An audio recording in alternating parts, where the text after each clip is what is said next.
Hello and welcome to the Glow Up Method. This is the place where we talk all things personal development, personal growth, all through our stories, sharing wisdom with our communities. Hello there. My name is Natasha. I will be your host today, and I'm really excited to be here. I got my nails done. I don't usually do that, but today was one of those days where I just felt like I've been on one. Like the stress level is so high. I'm getting like new grays on this side. Like this was my gray side. This was not. And I feel like I owe you guys almost an apology. And I do and I don't. And I feel like I owe myself an apology as well. And even like my kids and my friends,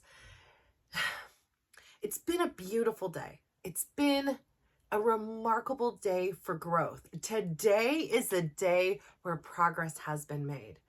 And I say all this to say, why do I owe you an apology? I've always said this is going to be the place that I'm going to be open and honest and vulnerable because I want you to understand when you're having these experiences, you're not alone. And maybe something somebody says some way, somehow triggers something, and maybe it inspires you. Maybe it motivates you, maybe it helps you heal. Like maybe it helps you to do some repairing.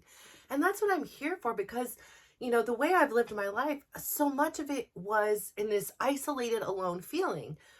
Oftentimes people who get thrust, like, you have a traumatic childhood, you're parenting parents, you're parenting a younger sibling, like you grow up really fast. And my perspective on the world was very trauma based, right? Like I'm living in this fight or flight mode most of my time. And I became so anxious and overwhelmed by the experiences of others that somewhere along the way, I twisted it and I believed that I could change it. I could help it. Like I could be a hero. I've said on here before, I was inspired by something my daughter said because, there was this question, just one of those icebreaker questions. If you could be like a superhero, what kind of superhero, or have a superpower, what would it be? And before it'd be things like, I don't know, invisibility, because then nobody would see me and I could just disappear for a minute. And, or other people will say, I want to fly, or, super strength. And then one time my daughter said something that I thought was beautiful. And then I stole it from her because I was like, you know what? Yes, because what she had said was if she had a superpower, it would be to heal. And I was like, how beautiful is that? And it was so in alignment with who I was at that time. Like my life was healing all these people with all these sick ailments, whether it be physical ones, mental ones, emotional ones.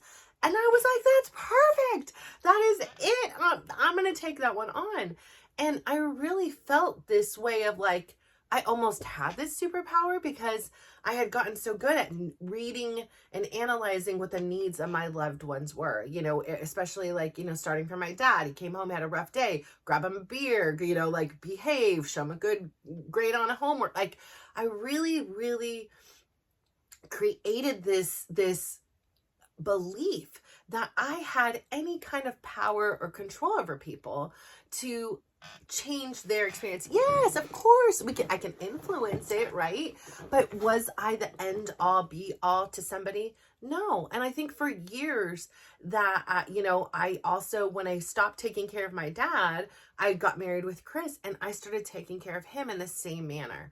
And I didn't allow him I enabled the behavior. Like I didn't allow him to stumble and figure out how to fix it on his own because I was so uncomfortable seeing people hurt.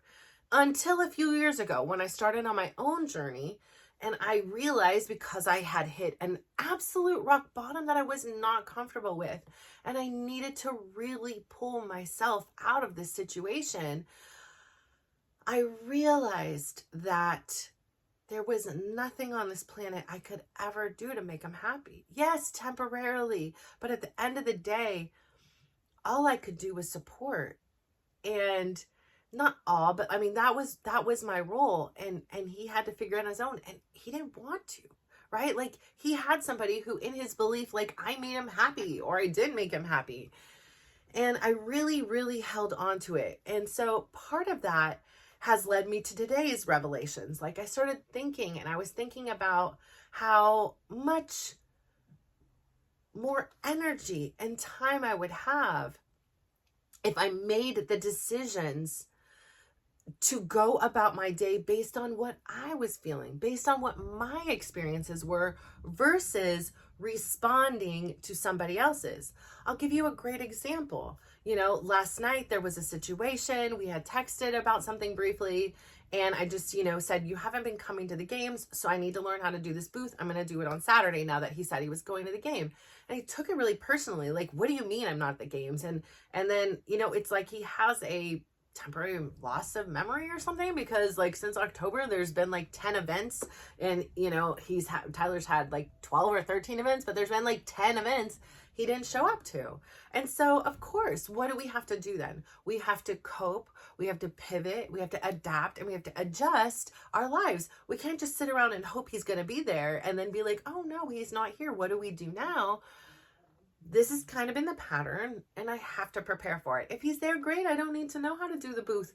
But if he isn't, it defaults to me.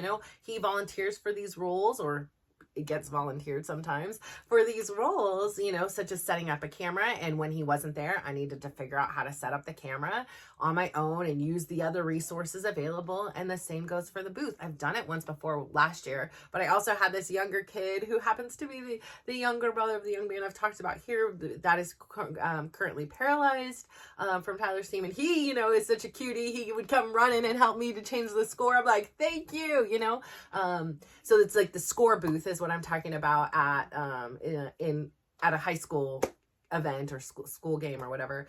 And so, I have to be prepared for what my life is like without him. And as it seems, when he is not there and he accepts a responsibility, then it defaults to me when he's gone. Same thing with the kids. Like, we had these kids together, we built this home together. When he's not here, all the responsibility defaults to me. And so, okay, that it is what it is. And so I feel like the reason why I owe you guys an apology, and I owe myself an apology, is because like I feel like I know better. I feel like, yes, I am embracing every minute of every wave that comes over me, right? Like, before I sat down here, I don't know why, I just wanted to burst in tears. I just wanted to be in tears because I was just so sad about coming home again and not having a spouse. Like, this is my new life, and having these, rereading some of the texts like that, talked about reconciliation and that he loves me still, to then just a few days later be said, I never said that, and I don't love you. And it's just been a real ride on an emotional roller coaster. And sometimes my default hand pops in, my right hand pops in, and I behave in ways and I think things, and I kind of ruminate on the things that are hard and challenging. And I know that I'm trying to learn this new way of like sitting with an emotion, but I'm also trying, and I keep saying it in different ways, just like I did with about how he can show up as a parent for them, like I was about how he can show up as a friend for me. And at the end of the day, I'm sitting here and exhausting myself. I'm spending hours responding to emails and texts and whatever it is he decides to send for that day, and nothing changes. And so it made me realize, what am I doing, Natasha? Like, what are you doing here? You're putting all this time and all this effort. I get it. It is so sweet. Like, and it is so sad in the same turn. You know what it's like to be abandoned. So you have a very hypersensitive perspective about it, right? Your filter allows you to see things in hyper color when it comes to abandonment. And he does too. So where's the justification? Like, he knows what they feel like. And here, I calculated out, and it's like, he's upset because Tyler opted to go with another family versus going with Chris. And I said, you have to understand, you said you weren't going to be there. And then you also prioritize everybody else and everything else to where he has to call and say, where am I in your priority list today? Are you going with somebody else? Are you going out somewhere? Are you getting me or not? And every day he has to be confronted of, where am I in the pecking order of your priorities? And the same goes for his games. So I was like, you and we are our children's greatest teachers. And if this is the way you treat them, where he isn't a priority, it shouldn't surprise you. Like if you're sitting here and investing your time and your resources and your energy into other ventures, like other people and other experiences, then you shouldn't be surprised when your kid chooses somebody over you. This is what you're teaching them. And this is such a fragile and such a finite amount of time. And it's just unfortunate, right? And so I sat there to like eloquently say things and realize like, here are all the reasons, here are all the times you haven't been there. And like, can you understand from his perspective? You're showing up for your family collectively with 1% of your energy and 10% or less of your salary. That is our value to you. And that is clear. I mean, we can see it, we feel it, we know it. And it's not important that you spend time with me. Obviously, we are separating and we need to manage to live our life without you. We need to move on and we can't count on you. And that's unfortunate. And hopefully that will change, you know? And so, but I keep spending all this time and energy to say the same thing to try to help repair those relationships, because number one, I don't need a crystal ball to know what you're doing right now is causing serious damage on your kids. And you do that long enough, those relationships are going to be strained, right? And I don't want that for Chris, and I don't want that for my kids. And so I keep trying to say the same thing in different ways. And I spend 2 hours of my day, my time, my energy, worrying and thinking about him when he's not doing the same for me. And I'm not saying that even if he was, I can't change Chris. I can't change anybody. And I think having that realization is the more I release this idea that I can influence in this magnificent way someone else, the more life I will get back, the more time, the more energy that is restored to me. Because at the end of the day, I love to say, control your controllables. I am in my control. Like I control, you know, what my feelings are. I control my reactions. Like I am in control of me. I am not in control of Chris. Never, never. Not you. I'm not in control of you. I'm not in control of my kids. I barely am in control of myself. It feels like it's only been through this journey that I finally feel like, okay, I get this. I got this. Like I can do this. I believe in myself. I know I've seen the evidence. I'm trusting the process. Like I can do this. I can control me. As an independent person, not just control me as far as like, how can I respond to make everybody around me happy so I'm not all stressed out. And I think establishing this sense of a healthy boundary and I get it. Like right now, my nervous system is going cuckoo haywire. It doesn't understand that this person who was this constant, albeit unhealthy relationship with me and him and I, between us both, I'm not blaming anybody here. He was a constant. He was an everyday thing. And my body has to get used to and reprogram that default setting. And it's really hard because it entangles emotions. And there's parts of me that I don't want to let it go. There's parts of me that no matter how bad things were, if all of a sudden he asked me out on a date or showed up with some flowers, I honestly don't know what I would do. And I don't know if that's something healthy, like for me to even think, because it's obviously not happening. But, he'll send things and be like, oh, right, when I'm thinking of you, when I'm sad, like I feel in some ways manipulated. And then in some ways I feel a sense of connection because I'm feeling the same thing. And so it's a real challenge. And my challenge to myself today and after today, because today was not the day, I was already really deep in it. But my challenge to myself is from here on out to get 1% better with it, to try everything I can do to figure it out before my default setting wants to call Chris for help on an electronic, to try to realize that when there's a text, this is his emotions. These are his experiences, and they are not mine. And that I do not need them to influence me. Like I got the text this morning, and it overwhelmed me because I felt like I really needed to defend myself. Like I really felt like I needed to give examples. I felt like I really needed to give like the inspiration and the influence to, steer those relationships in the right way. But at the end of the day, he is an adult. And some of our children, if not the, 3/4 of them, are adults too.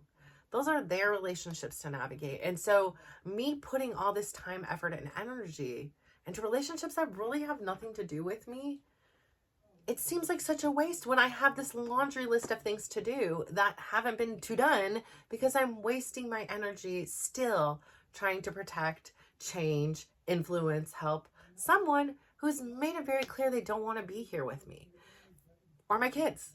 And so, it's been this really kind of not harsh reality, but I don't know if you understand what I'm saying. Like, do you do this? Do you feel like this sense to kind of control a narrative, to try to help these people in your life, so much so that you are relinquishing all your power, all of your energy? And I feel like reclaiming that and saying, what is it I feel? Like I was having a good day. I was, listening to a great, book. I was listening to great music.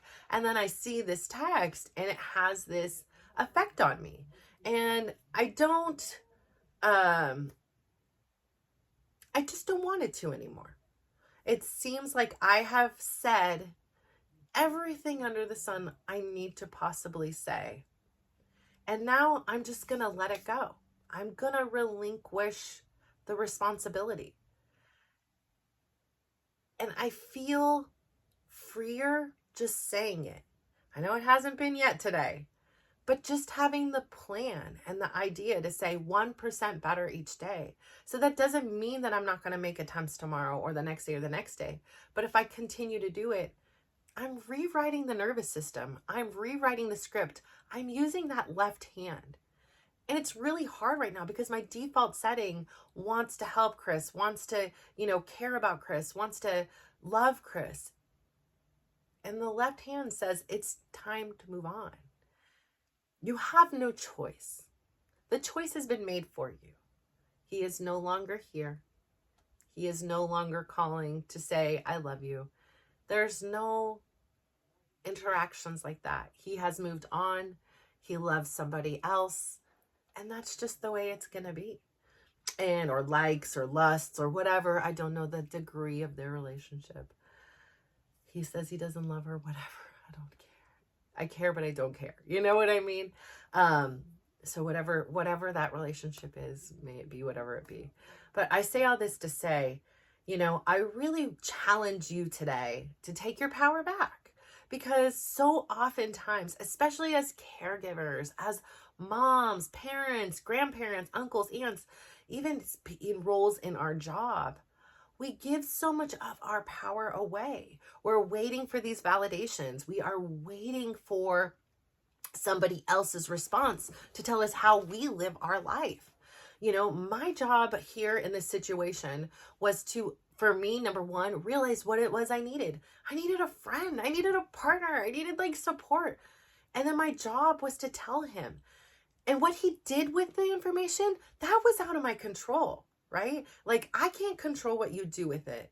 I can't change him. I can't change him at all, as much as he can't change me. He can influence me. He can motivate me. And maybe if he's making changes, it might motivate me to make more and to rise up with him. But at the end of the day, I can't change him. And so what can I change? I can come back and I can explain to him again, like, hey, this was really important to me and these are the reasons why. And then his reactions, his response is the answer. That is where his priority is. That is where his intent is. And then the power comes back to me to say, well, if that's the case, how much space, time, and energy are you going to give to this person?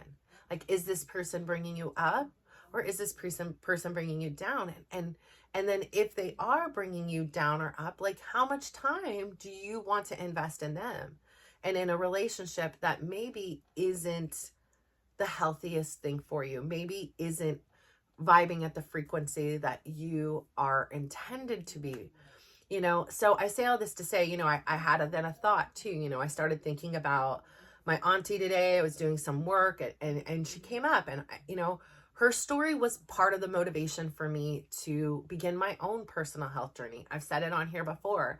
You know, she was this energizer bunny of a woman. She was very, very interesting, like so interesting, just such a unique perspective and just genuinely a huge heart, very frugal, but very generous at the same turn. She would find anything from like a company and say like, you know, is there any reject things? Like, give me your teddy bears that weren't made within the specs, and then, you know, hand them out to children that were like poor. Like, she would do everything. Like, in a way, I used to say, like, you just rob Peter to pay Paul, in a way, you know? And she's like, yes, like, I'm like Robin Hood. Like, I am, you know, taking from these things that we're gonna like lose and throw away, and I'm bringing joy to somebody else. And so she was just such a remarkable woman. And when she was young, she had gotten a diagnosis and they had told her she wasn't going to live a long life. So I felt like, you know, my uncle and I had talked about this multiple times. Like, it was as if she was trying to cram pack everything into this life. Like, she was like me on the cruise, where it was like, I am not missing a thing, even if it takes me down. Like I said, after the cruise, I got a lung infection. My sciatica was at about a 12 out of 10. And then I ended up getting the flu like a couple weeks later because I was just so worn down and exhausted that, you know, I was just cramming it in. And what did it make me realize? Well, in not necessarily this thing, but that was a great point. Like when my auntie got sick and I was like, let's go, you have this massage coupon. Let me go take you somewhere to self-care. And she was like, no. Like, I don't do any of that. I don't like that. Like, there was no self-care. And that came to me like a gleaming, for whatever reason, like my intuition, source, the universe, God, whatever you want to call it, was like screaming that in me. And there were things about my uncle and my aunt that both their lives and where they had ended up with their own personal health journeys were these huge reflections of me. My uncle had spent most of his life about 400 pounds. Now, granted, he's like 6'4", so he had a little bit more space to go than I did. But he was a very large and overweight person. As a result of his choices, he ended up going into congestive heart failure. He had a heart attack. He had strokes. He had another heart attack. Like, you name it, he experienced it. And his quality of life had changed significantly. His mobility had changed significantly as a result. And, you know, I just was one of those other things that I was like, if I continue this trajectory, this is what's going to happen. And then after he had all those things, he maintained a very healthy weight for himself. But it took something so jarring. And I was like, I don't want what he had to experience to be lost. Like, I want to learn from that lesson. And, you know, had he have known all along that drinking that extra Dr. Pepper or, you know, eating that extra slice of pizza was causing this much damage, I know he would have done something different. But I know different, right? Like, he didn't and I do, so I could learn from it. So that's what I learned from him. He was one of the main motivators that helped me through the physical part, because, you know, I had that to say, like, this is a possibility. Like, I've seen it happen. What can happen to a body if you neglect it for so many years? Like, I've made it to this point, luckily, but that isn't a finite, you know, infinite thing. There is a deadline. And so I really made that adjustment. And I remember, like, sometimes when I'd be like, I don't want to, or my legs hurt, I would think about my uncle and I would pop up and I would say, he can't get up. Like, if my uncle could get up right now and do 10,000 steps or 5,000 steps or 500 steps, do you know how happy he would be? So, Natasha, today you can. So get your butt up and do it. And think about him and be inspired to say, do it. And it did. It like flipped the switch. It wasn't like, I have to do my steps. I freaking get to do my steps today. I was born and I am able to move my limbs today. Girl, get up. Get up and do it.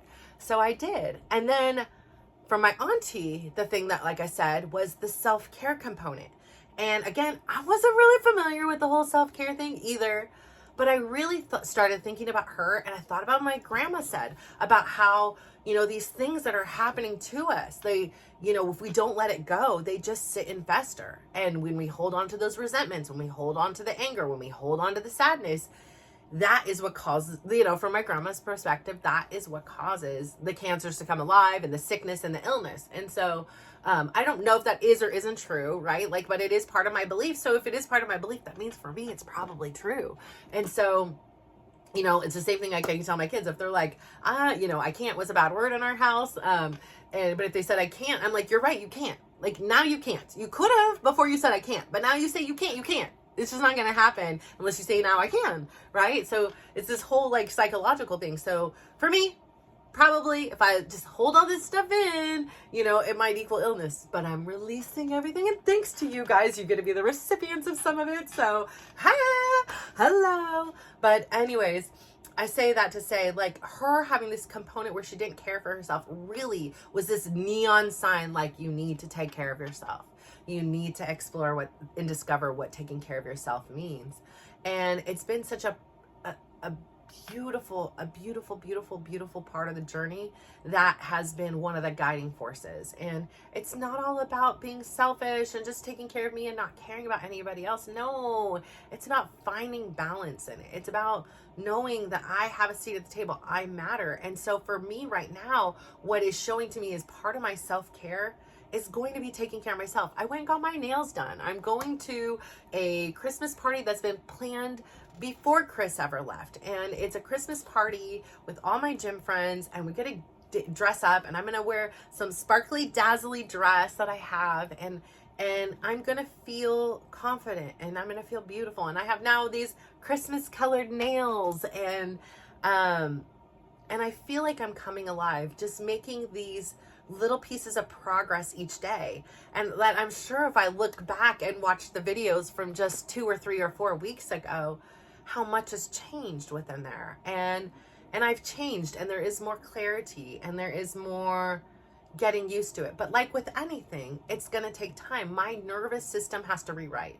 When I first started losing weight, it didn't feel comfortable. When I first started working out, I wasn't comfortable. It took a long time.